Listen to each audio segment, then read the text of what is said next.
Namaste. Welcome to Jack Colley's Black Book. This is episode number 30.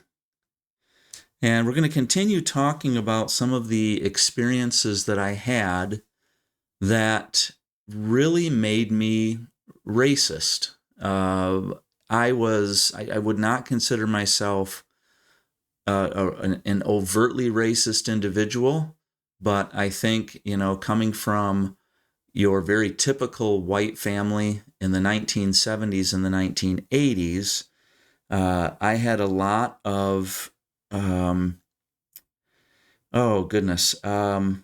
ignorant views of really anybody who was not of European descent. So I could probably just bluntly put it that way. I want to share a couple experiences, and then we'll kind of keep developing this as we go. But one of the experiences that I remember is on our way home from church, we would drive through a part of town that was a tough part of town. It was inner city, and it was known that the street that we would cross on the way home had significant amounts of prostitution and drugs on these streets.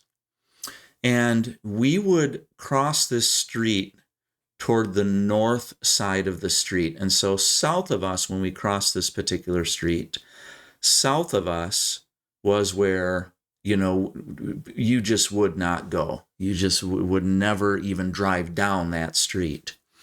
But the spot where we crossed was next to a homeless shelter. And homeless individuals would be lined up on the street to get into this homeless shelter, or they would be hanging out possibly. But anyway, whenever we would approach this street, my parents would tell us, roll up your windows and lock your doors.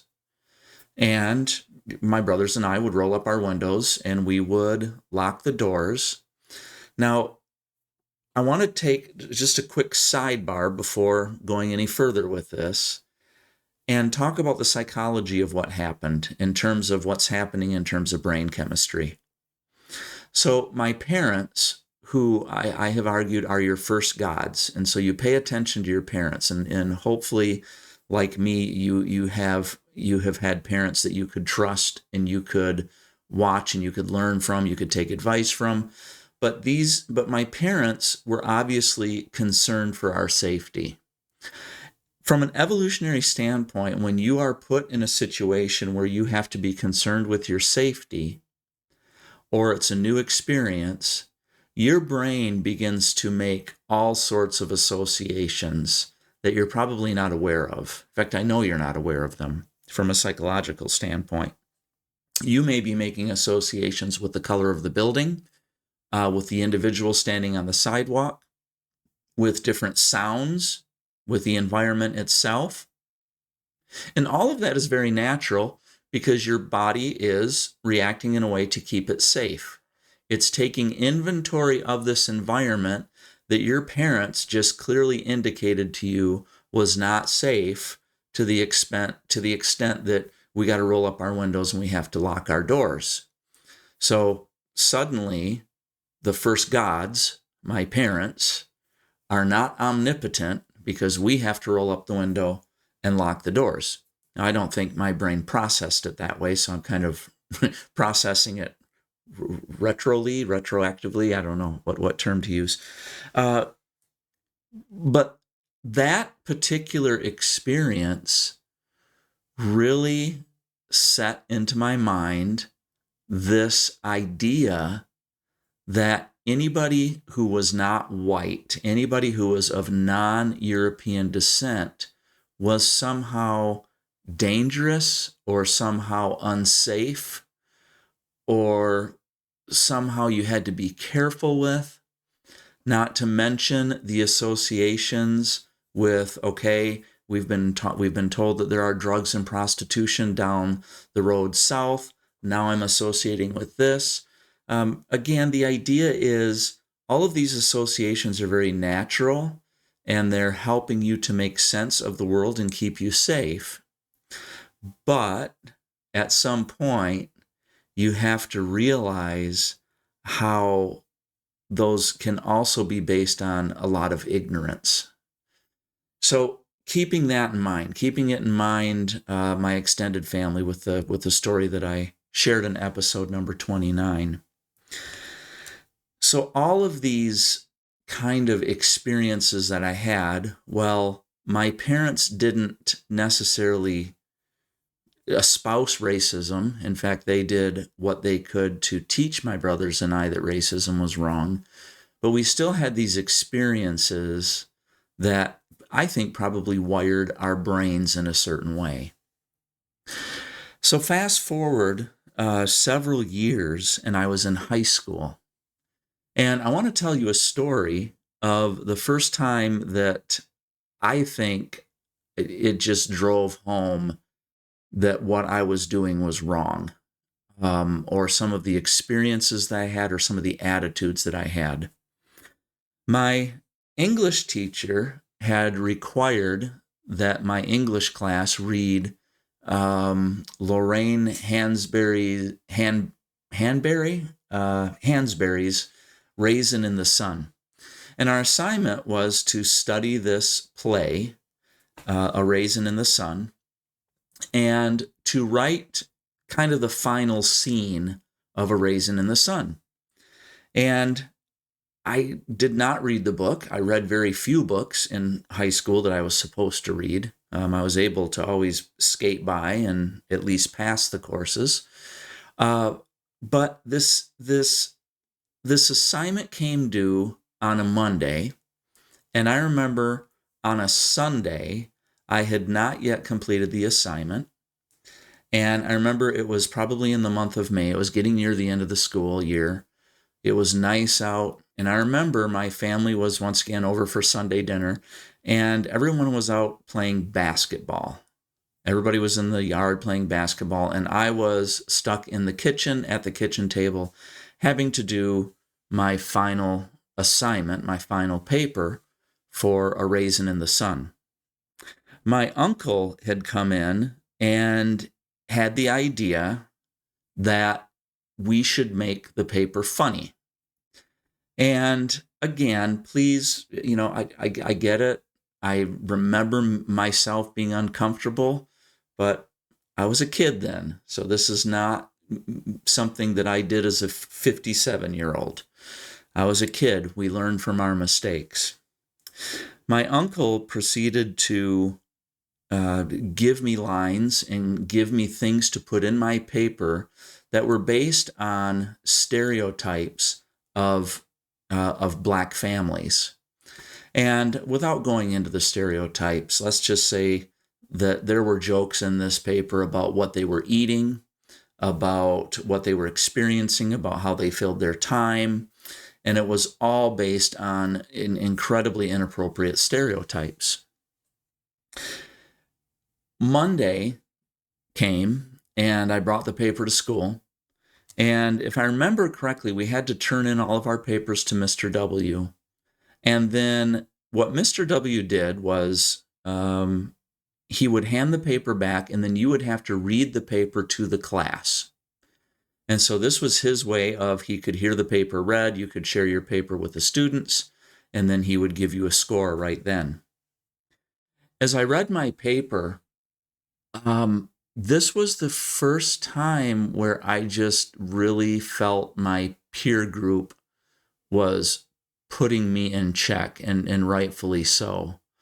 I remember reading my paper, and I remember looking at Mr. W, and his face was just beet red.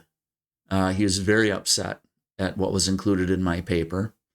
And I remember hearing some of the other students just kind of, they were really disgusted with what I had written. There were only two people laughing in the class, and it was me, and it was one of my friends. I don't even remember his name. I can still picture him, though. We were the only two laughing, and I kept reading the paper, and it was one of those moments where you just keep going forward even though you know you should stop. And I just kept going forward. Mr. W excused class early that day. He said something to the effect that he had never been so offended in his class in his life. He excused us early, and let's just say that I had gotten peer feedback in a way that was well-deserved, and it was my responsibility. Now, as a 57-year-old looking back at that, I would have liked to have said to my probably 14, 15-year-old self, I would have liked to have said, you know what, it's not an excuse that your family, a member of your extended family endorsed this and thought it was funny. You should have done what you should have done. You should have done what your heart was telling you to do.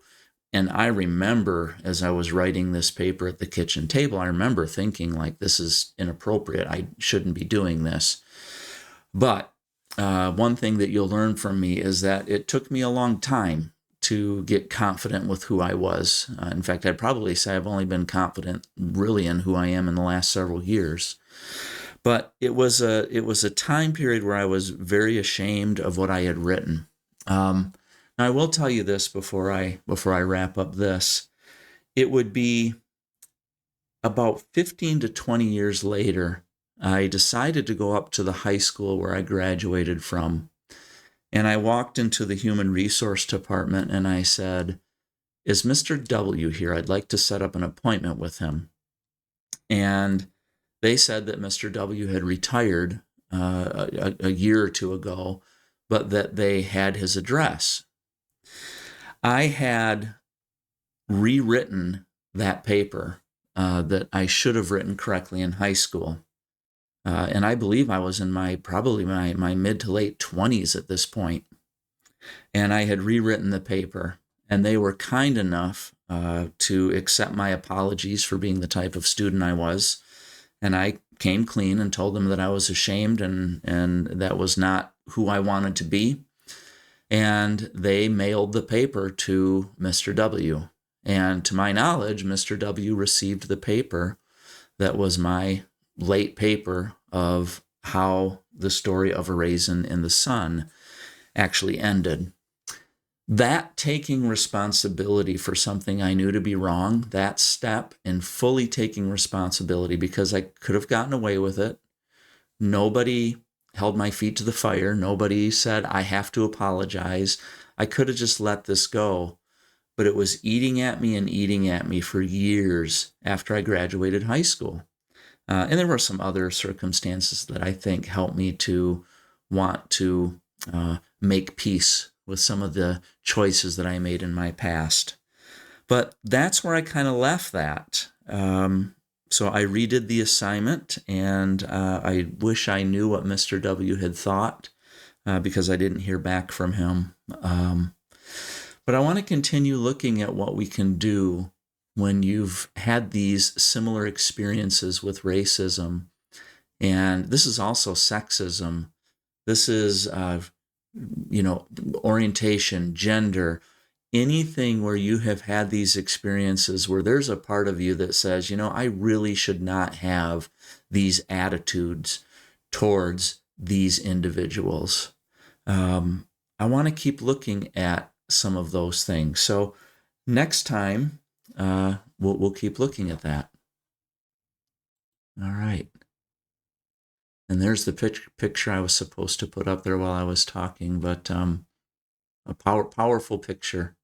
And keep in mind, I know I'm going way over here, but this picture only happened, gosh, what are we talking, like 50 years ago? I mean, this is so new in our history. It's really something we need to pay attention to. All right.